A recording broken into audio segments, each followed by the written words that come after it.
is the new radio.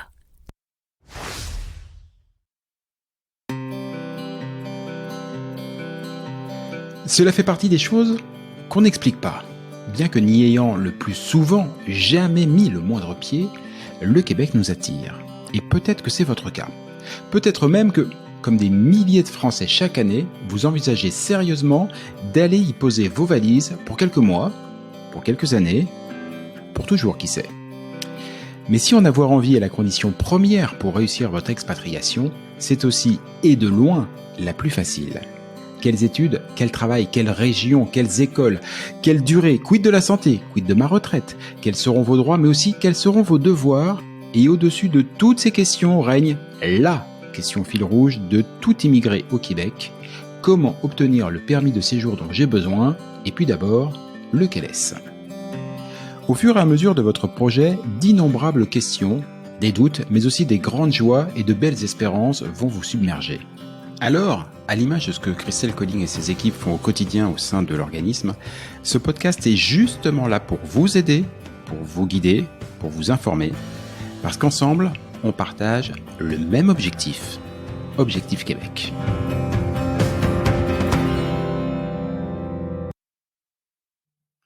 Salut Christelle. Salut Jean-Michel. Objectif Québec, le podcast, épisode 20. Alors, on l'a déjà évoqué dans de précédents épisodes, la dimension familiale est un élément important de la plupart des gens qu'Objectif Québec accompagne. Pas tous, mais ils sont quand même nombreux. Qui plus est, à plus de 90%, c'est le permis d'études qui est choisi comme principal sésame pour s'ouvrir les portes du Québec. Mais de la petite enfance à l'université, le système éducatif québécois est quelque peu différent, dirons-nous, de ce qu'on connaît en France. Je dirais même que le rapport aux études est différent. Alors, si tu le veux bien, j'aimerais qu'on décrypte un petit peu tout ça ensemble. Et pour commencer, ma toute première question, et je vais volontairement tendre le bâton pour me faire battre, Christelle, est-ce qu'on trouve des crèches au Québec? Ça, c'est une bonne question. Ça, c'est drôle, ça. Bah, ça, c'est malin, Jean-Michel. Ah bah, c'est malin, hein. C'est une bonne question. Hein. Ah là là là là. Oui, pour les tout petits, c'est une grande. Déjà, je pense qu'il faut déjà pas trop comparer. Déjà, hein. C'est normal. Hein. On connaît qu'un système, et puis après, on veut avoir ses repères. Bon, on peut essayer de comparer un peu les choses, mais c'est pas évident parce que c'est pas le même système et pas le même fonctionnement non plus. La grosse, et t'as raison d'évoquer ça, les crèches, les centres de petite enfance. Voilà. Voilà. C'est un vrai enjeu malgré tout. Avant de commencer là-dessus, moi je pense on va pouvoir dérouler les niveaux qu'il y a au Québec, peut-être pour que ça soit clair. Et puis après, je vais rebondir sur cette partie-là. Si on veut pas trop se tromper, au Québec, il y a finalement 4 niveaux. Le préscolaire primaire, d'accord, le premier niveau, le deuxième niveau, le secondaire, le troisième, le collégial, et l'université. Ça déjà, on peut déjà mettre ça sans... l'école est obligatoire de 6 à 16 ans. D'accord. Ok. Et dans le préscolaire, donc, nous avons les centres de petite enfance subventionnés par l'État. On a des garderies privées. On a des services de garde en milieu familial et on peut avoir aussi des gardiennes à domicile, hein, qu'on appelle les nounous qui viennent chez nous en France, c'est une gardienne. Les nounous chez qui on emmène nos enfants, c'est le service de garde en milieu familial. Et puis après, centre de petite enfance, garderie privée, on se rapproche un petit peu de la crèche, de ce qu'on connaît en tout cas. Les centres de petite enfance, c'est très prisé, hein, c'est très très demandé, et c'est pour ça que comme les crèches en France, le délai d'attente est très long. Très long. Très très long. Ça veut dire que quand vous allez faire votre demande, il y a un portail, la place 05, un guichet unique où vous allez pouvoir vous inscrire.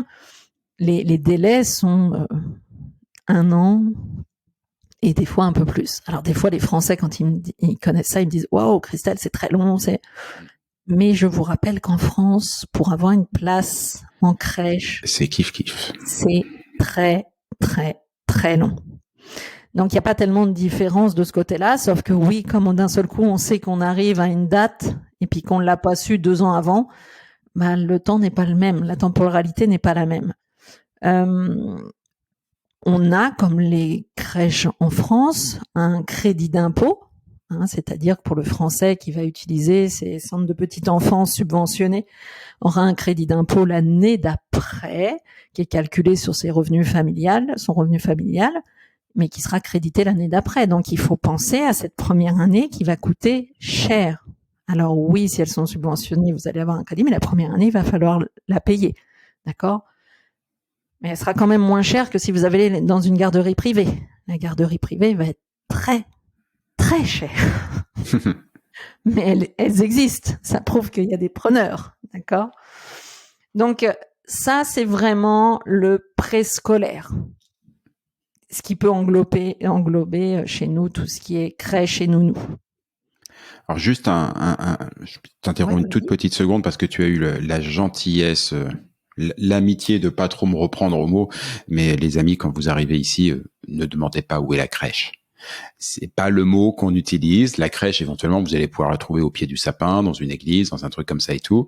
Mais le mot n'est pas usité au Québec. Effectivement, on va parler de centre de petite enfance, de garderie, voilà. Mais n'utilisez pas le mot que moi j'ai volontairement utilisé pour vous dire de ne pas l'utiliser. Ne pas le prendre. Donc ça, c'est le début du premier niveau, la petite enfance. Ouais, tout ce qui est préscolaire en fait. Ensuite, 5 ans si on le souhaite. Je rappelle que c'est 6 ans l'école obligatoire, donc toute cette période-là n'est pas obligatoire.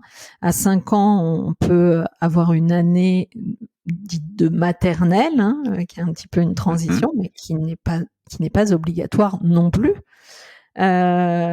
Donc 6 ans, 16 ans, comme en France, public, privé, on a le choix. Le début des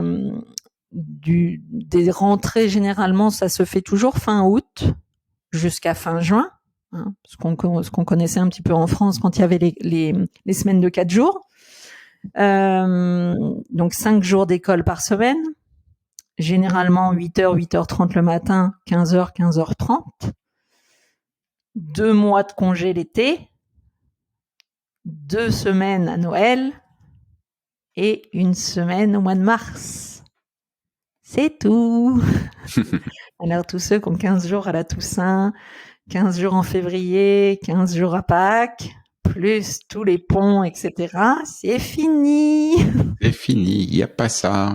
Et non, il n'y a pas ça, mais il n'y a pas ça pour les enfants, puis il n'y a pas ça pour les parents non plus. Et du coup, il n'y a pas ça pour les parents non plus. Exactement. Voilà. Non, mais ça, c'est important. Donc après, il y a ce qu'on appelle au Québec le primaire. Le primaire, c'est il y a premier cycle, deuxième cycle, troisième cycle au primaire. Donc ça va de 6 ans à 12 ans. Ça, c'est le primaire. Premier cycle, c'est les 2 premières années. Deuxième cycle, c'est les 2 années suivantes. Et troisième cycle, les 2 années qui suivent. C'est comme si nous, finalement, on rentrait au CP et on englobait notre classe de 6e dedans. Ça ferait le primaire. D'accord ? Le secondaire, c'est 12-16 ans. Là, il y a 2 cycles. Il y a le premier cycle de 2 ans, première et deuxième année secondaire. Et le deuxième cycle, il y a 3 ans, 3e, 4e et 5e secondaire. Ça, c'est le secondaire. Alors, les mamans sont toujours très, très intéressées à savoir, être très anxieuse de savoir si les enfants vont être repris au même niveau, etc., etc. Je vais apporter juste une précision, j'en ai pas parlé au début, mais ultra importante. Il y a une règle au Québec, c'est la règle du 30 septembre. Ne me demandez pas pourquoi, comment. La règle Ils aiment bien les dates. C'est comme le 1er juillet pour les déménagements. Oui, mais celle-là, elle fait trembler quand même. Pourquoi ? Parce que la règle du 30 septembre, c'est là où on prend l'âge en compte à partir du 1er octobre, finalement. C'est-à-dire qu'un enfant qui a 5 ans le 18 septembre ou le 29 septembre, puis un autre enfant qui a 5 ans le 3 octobre, eh bien, ils vont pas être dans la même classe. Waouh. Et ça pique un peu. Ça pique un peu parce que ça veut dire que l'enfant qui est du 2 octobre va devoir repartir sur l'année des 4 ans des autres. Pas simple. Et pourtant, c'est la règle du 30 septembre. Donc ça, ceux qui veulent aller un peu plus loin pour en avoir le cœur net, il faut savoir si je dis des bêtises, mais allez-y, tapez règle du 30 septembre au Québec, ça surprend. Il faut la connaître un petit peu parce que il y a des enjeux. On s'entend que il y a moins de monde né entre le 1er octobre et le 31 décembre, mais quand même. Quand ça tombe dessus, c'est pas évident de le comprendre puis de l'accepter. On se met à la place de toutes les papas, les mamans, pas simple. Donc ça, c'était une petite parenthèse, mais il faut en tenir compte. Après, si je veux faire aussi une parenthèse, le primaire, le secondaire, les mamans qui s'inquiètent, qui me disent, bah oui, Christelle, mais mon enfant était en 5e, il avait un très bon niveau, est-ce que, c'est toujours difficile de répondre parce que déjà, je suis pas enseignante, donc je suis pas là pour regarder les bulletins de notes de chaque enfant pour savoir si, mais c'est dire que c'est une autre approche. Le Québec n'a pas la même approche au niveau scolaire qu'en France. Ça veut dire que toute la partie secondaire, finalement, elle est là pour ouvrir l'enfant à plein de choses. Et bien plus que ce que les parents, les enfants vont connaître en France.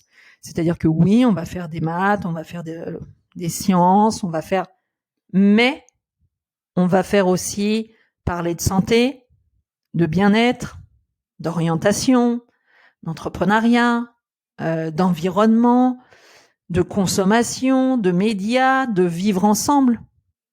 Toute cette école-là, primaire, secondaire, va servir à ça. Autant vous dire qu'on est loin de ce qu'on apprend en France. En France, on est très mathématiques, français, sciences, point. Là, c'est beaucoup plus ouvert. Donc, ne vous inquiétez pas trop si votre enfant a un niveau X ou Y d'un point de vue français quand il arrive au Québec, de se dire « Ah, peut-être que le niveau en mathématiques, il est un petit peu moins élevé que ce que mon enfant a connu. » Oui, mais parce qu'ils font plein d'autres choses à côté qu'on ne fait pas en France. C'est différent. Sur le vivre ensemble, sur tout un tas de choses, je suis désolée, mais on ne l'apprend pas en France. Donc forcément, le temps qu'on met sur son environnement, sur la consommation, sur les orientations, le bien-être et tout ça, c'est du temps qu'on met peut-être moins en français, en mathématiques, mais c'est l'esprit aussi de ce qu'on va retrouver dans la culture québécoise. Donc il faut pas trop s'en inquiéter parce que ça fait des enfants toute cette période-là, en tout cas, qui sont très épanouis et peut-être plus à leur place parce que moins de stress, moins de pression, moins de besoin de résultats comme nous, on sait le demander en France, et donc des enfants qui sont, en tout cas sur cette période-là, peut-être encore mieux dans leur basket. Donc voilà, il faut savoir prendre le système et puis l'accepter à partir du moment où on part en croisade au Québec, on accepte aussi le système tel qu'il est, sinon c'est vrai qu'on peut pas partir. Donc, on a vu le préscolaire primaire et le secondaire, donc jusqu'à 16 ans. Le collégial, ensuite après le secondaire, c'est le collégial, d'accord ? Alors, on s'entend qu'à partir de là, vous n'êtes plus obligé d'aller à l'école, comme en France, mais il y a le collégial. Ça veut dire quoi ? Ça veut dire qu'il y a des cégeps ou des collèges. Collège, on emploie le mot collège souvent quand c'est privé. Et le cégep, c'est un établissement qui n'existe pas. On peut pas faire le comparatif en France puisque c'est un établissement général et professionnel en même temps. Mais là aussi qui ouvre de belles perspectives parce que vous allez au cégep quand vous continuez, soit parce que vous allez faire 2 ans de pré-universitaire, c'est-à-dire vous avez 17-18 ans, vous faites 2 ans de pré-universitaire, comme le nom l'indique, pour aller à l'université, d'accord ? Et en ça, ces 2 ans-là qu'on n'a pas en France, c'est un peu 2 ans de transition. Un peu un pont entre l'adolescence et l'adulte, en fait, qu'on n'a pas en France, et je trouve très dommage qu'on n'ait pas cette transition-là. Parce que ces 2 ans-là sont vraiment 2 ans où l'encadrement va être plus rigoureux, mais aussi où on est là pour développer des acquisitions plus d'ordre de l'autonomie et de l'indépendance. C'est-à-dire que oui, on va renforcer pour pas lâcher le jeune tout de suite à l'université comme nous on le fait finalement, où on va lui demander d'être autonome, indépendant, de gérer ses cours, de sortir le soir avec ses potes, de faire toute sa vie, mais puis on demandait des résultats, c'est ce qu'on demande en France. Et on Là, sait c'est un qu'en peu... général, au bout d'un an, on a un échec d'à peu près 50%. C'est-à-dire que tout le monde refait presque son première année parce que il a fallu cette transition-là. C'est-à-dire que c'est un peu une transition humaine. Donc au Québec, ils ont eu au moins cette intelligence-là de dire on va mettre 2 ans de transition, de pont finalement entre l'adolescence et l'adulte. Donc un encadrement plus rigoureux, mais des acquisitions en autonomie et en indépendance qui vont permettre aux jeunes. Puis le spectre est large aussi dans les apprentissages. Ils peuvent toucher à tout. Ils peuvent toucher au théâtre, ils peuvent toucher aux médias, ils peuvent s'essayer à plein de choses parce que finalement on est comme des Français. On sait pas trop. C'est pas parce qu'on a passé le bac en France que qu'est-ce que tu veux faire plus tard. Je ne sais pas. Pourtant on va te demander de tout de suite t'orienter. Là, ces 2 ans-là, c'est un peu cette transition où on va vous montrer plein de choses. C'est-à-dire que vous allez être capable de prendre plein d'options dans votre programme et de créer presque vos 2 ans de transition pour découvrir, parce que peut-être que oui, tiens, le théâtre, j'en ai toujours entendu parler, puis ça me plairait, mais en même temps, je voudrais faire complètement autre chose. Je voudrais quand même faire des mathématiques parce que j'aime ça. Vous créez presque ça à la carte. Je trouve ça juste incroyable parce que ça vous permet de dire oui, finalement, pourquoi pas, et oui, tiens, l'appétence que j'avais pour ça, elle se révèle vraiment. Donc ça, c'est juste incroyable. Enfin, pour moi, je trouve ça juste magique.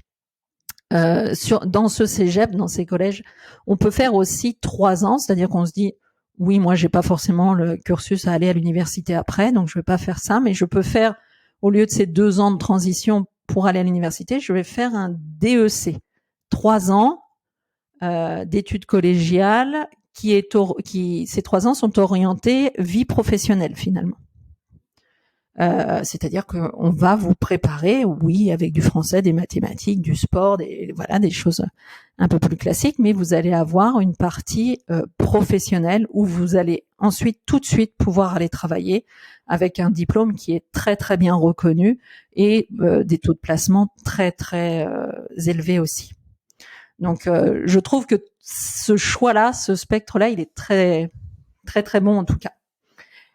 Ensuite, pour ceux qui ont poursuivi derrière ça, il y aura l'université, d'accord. Donc c'est le 4e finalement. Après, on pourrait en remettre un autre peut-être après le doctorat, mais bon. Mais l'université, il y a environ, je crois que c'est 10 universités au Québec. Dans une université, il y a peut-être 700 ou 800 programmes, donc là aussi, le choix est très très large. Et ça fait un petit peu comme en France, c'est-à-dire qu'on décide de faire un baccalauréat, c'est 3 ans, c'est la valeur d'une licence en France, mais on peut faire une maîtrise, on peut faire un doctorat, enfin, on peut faire plein de choses à l'université.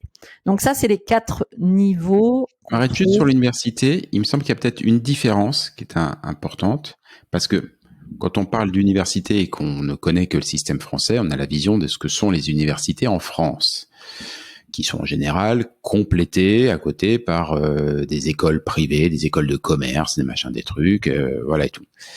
Il me semble qu'il n'y a pas ça ici. La notion d'université, et tu l'as dit quand tu as parlé des 700 programmes, c'est beaucoup plus holistique. C'est-à-dire que quel que soit que vous vouliez aller dans des sciences humaines qui vous emmèneraient à l'université ou des choses hyper commerciales, d'entrepreneuriat et tout ça et tout, dans les universités au Québec, dans la même université, vous trouverez forcément le programme qui vous convient.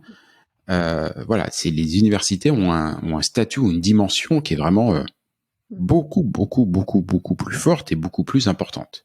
Je dis ça parce que il me semble que souvent le côté universitaire en France est un petit peu, on va dire, sous-évalué ou par rapport aux écoles de commerce et tout.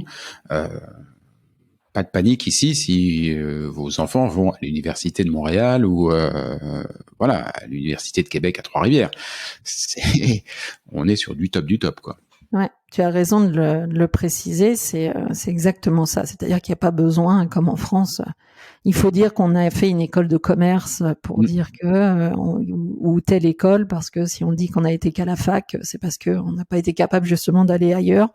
Et là, non. Tous ceux, quand vous allez, comme tu le dis, à l'Université de Montréal, l'Université Laval à Québec, l'UQAR, enfin toutes ces universités-là, sont juste extraordinaires, quoi. Le niveau à l'intérieur et comme tu le disais, tout ce qu'on va y trouver est juste incroyable. Donc tu as raison de le préciser. N'ayez pas peur si vos enfants vont à l'université, tant mieux. Au contraire. Moi, je veux juste rajouter pour finir, bon, il y a ces 4 niveaux là, c'est le 4 niveaux, mais il y a on peut peut-être pas le mettre dans un niveau, mais quand même, c'est-à-dire que le jeune qui s'en va, qui décide de pas aller dans un cégep ou un collège, a le choix aussi de rentrer dans un centre de formation pro. C'est-à-dire que pour un Québécois, il me semble qu'à partir de la 3e secondaire, il peut y rentrer. Pour un Français, il faudra la valeur d'un niveau de seconde ou première suivant la formation choisie. Mais il y a cette voie-là aussi, c'est-à-dire que c'est un petit peu comme en France, on n'est pas obligé non plus de suivre le cursus que scolaire à proprement dit, mais on peut aussi aller se former tout de suite sur une formation professionnelle de 18 ou 24 mois et là être sur un taux de placement 100% et puis être donc ça c'est possible aussi. C'est pas dans les 4 niveaux scolaires à proprement dit, mais ça a une grande part très très importante. On le voit aussi nous en France où on délaisse cette partie-là souvent. Et puis après, on se retrouve avec plein de personnes qui manquent à certains postes. C'est ça, exactement. Et ces diplômes professionnels, ces DEP, ces formations sont administrées par des CFP, Centres de formation professionnelle, et si je ne m'abuse, il y en a pas mal qui sont partenaires d'Objectif Québec. Oui, il y en a beaucoup parce que c'est une belle voie d'entrée aussi, puis ça permet aussi de se repositionner dans son cursus et alors qu'en France, on n'a pas tellement de possibilités de se reformer une fois, tu sais bien, une fois qu'on est dans une voie, on est un petit peu là, c'est très bien vu au Québec de se former, de se reformer, et puis au contraire, on va mettre ça comme une valeur ajoutée. Donc, que ça soit un jeune qui est pas trop fait pour les études, mais qui veut aller faire du pratico-pratique, il va dans un centre de formation pro. Mais un Français qui lui aussi peut-être parce qu'il a 35-40 ans et puis qu'il a envie de faire de l'électrotechnique ou du dessin de bâtiment ou autre, ou au secrétariat, et puis parce qu'il a envie d'être là-dedans et pas se refaire forcément des maths français et puis du sport, c'est une superbe voie. C'est l'une des 2 différences que je voulais pour terminer cet épisode qu'on pointe ensemble, et tu viens de le dire. La première, c'est le rapport à l'étude. J'avais dit un petit peu en intro, c'est rapport à l'étude, à la reprise d'études. Je vous le dis sincèrement, allez sur LinkedIn, regardez les profils de gens qui sont au Québec et vous allez voir que c'est bizarre, à 40 ans, ils ont repris des études. Puis à 47 ans aussi. Et c'est normal ici. Il n'y a pas du tout cette idée que les études, on les fait d'un bloc tant qu'on est jeune et puis quand on arrête à 23, 27, c'est fini. Non, ils y reviennent régulièrement et c'est ce qui fait aussi que allez juste visiter l'UQAM, n'importe quelle université, et vous allez voir dedans mais tous les âges qui sont représentés, et ne croyez pas que tout ce qui a plus de 35 ans, ce sont des profs. Non, la plupart sont des élèves. C'est ce rapport à l'étude n'a pas du tout... je veux dire aussi, il est beaucoup plus régulier, serein, normal. C'est une des grosses différences. C'est cette ouverture aussi d'esprit de se dire que oui, peut-être que entre 20 et 30 ans, on a fait de la com, du marketing, mais là tiens, j'ai eu une autre opportunité dans mon réseau qui m'a fait découvrir la vente ou je ne sais quoi, mais faut que je me forme, je vais me former pour pouvoir répondre à la demande et moi je trouve ça extraordinaire parce que le champ des possibles, il existe, hein. Ça, c'est sûr, il est vaste. Et la deuxième différence que je voulais pointer, mais tu l'as un petit peu évoqué au tout début quand tu parlais des centres de petite enfance, c'est le rapport à l'argent. Il me semble qu'ici, il est beaucoup plus naturel, quel que soit ton niveau social, il est naturel de payer pour les études, car c'est un investissement, et qu'on vient de le dire, sur lequel on va réinvestir tout au long de la vie. Ça veut aussi dire qu'il faut être prêt à savoir que ça va avoir un coût dès le début, même s'il y a des aides, des choses comme ça et tout, mais voilà. L'éducation, est de qualité, et coûte de l'argent. Mais voilà, C'est ça, c'est si la France nous entend. le fantasme de la gratuité absolue dans lequel on peut vivre, enfin fantasme d'une forme de réalité d'ailleurs, parce que c'est vrai que l'école est principalement gratuite en France. Là, non, ça va être compliqué de suivre tout votre parcours scolaire sans mettre la main au portefeuille assez régulièrement. Mais c'est ça qui est bien, parce que pour ça, tu le dis sans arrêt quand tu accompagnes les gens, vous investissez dans votre avenir en travaillant, en préparant votre projet, et ben là, c'est exactement la philosophie. Tu sais, c'est complètement utopique aussi en France de croire que tout est gratuit et que c'est viable, quoi. On voit en ce moment les gens dans la rue, parce que on a un peu moins de choses gratuites, mais en même temps, est-ce que c'est viable quand tout est gratuit? Qui va payer, quoi? À un moment donné, payons ce qu'on dépense, et puis je pense que déjà ça va aller mieux. Et puis c'est un peu le système au Québec. Tu as besoin de ça, prends-le, paie, et puis vas-y, prends-toi en main en fait. Exactement. Christelle, merci beaucoup. Merci Jean-Michel, merci beaucoup. À très bientôt. Ciao, ciao. À bientôt, bye bye.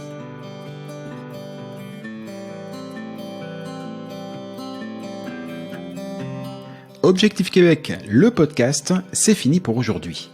Si vous y avez appris des choses, si vous avez toujours envie d'immigrer au Québec, et si vous êtes vraiment motivé, je ne saurais trop vous conseiller de prendre contact avec Objectif Québec.